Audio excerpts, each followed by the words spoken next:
Hello दोस्तों, उम्मीद है आप लोग अच्छे होंगे। दोस्तों, आपको ये कहानी कैसी लगी मुझे कमेंट में जरूर बताएं और चैनल को लाइक, शेयर और सब्सक्राइब करना न भूलें। धन्यवाद। राजा कृष्णदेव राय के महल में एक विशाल उद्यान था। वहाँ विभिन्न प्रकार के सुंदर सुंदर फूल लगे थे। एक बार एक विदेशी ने उन्हें एक पौधा उपहार में दिया जिस पर गुलाब उगते थे। बगीचे में सभी पौधों में राजा को वह पौधा अत्यंत प्रिय था। एक दिन राजा ने देखा कि पौधे पर गुलाब की संख्या कम हो रही है। उन्हें लगा कि हो न हो अवश्य ही कोई गुलाबों की चोरी कर रहा है।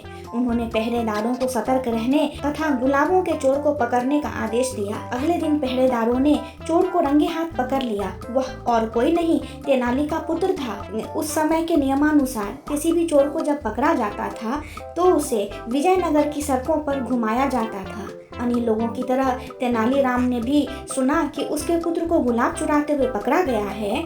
जब तेनालीराम का पुत्र सिपाहियों के साथ घर के पास से गुजर रहा था तो उसकी पत्नी तेनाली से बोली, अपने पुत्र की रक्षा के लिए आप कुछ नहीं करेंगे क्या? इस पर तेनालीराम अपने पुत्र को सुनाते हुए जोर से बोला, मैं क्या कर सकता हूँ? हाँ, यदि वह अपनी तीखी जुबान का प्रयोग करे तो हो सकता है कि स्वयं को बचा सके। तेनालीराम के पुत्र ने जब यह सुना तो वह कुछ समझ नहीं पाया। वह सोचने लगा कि पिताजी के इस बात का आखिर क्या अर्थ हो सकता है।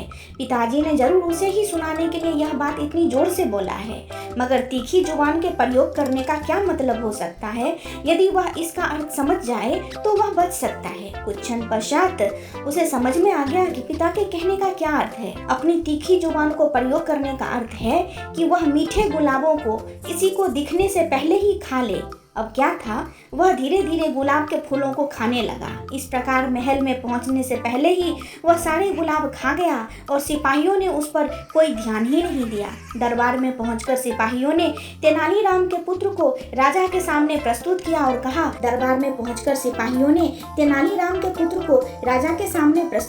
कहा, महाराज, इस लड़के को हमने गुलाब चुराते हुए रंगे हाथों पकड़ा। अरे इतना छोटा बालक और चोर? राजा ने आश्चर्य से पूछा। इस पर तेनालीराम का पुत्र बोला, महाराज, मैं तो केवल बगीचे से जा रहा था, परंतु आपको प्रसन्न करने के लिए इन्होंने मुझे पकड़ लिया। मुझे लगता है कि वास्तव में ये स्वयं ही गुलाब चुराते होंगे। मैंने कोई गुलाब नहीं चुराया। क्या आपको मेरे पास कोई गुलाब दिख रहा है?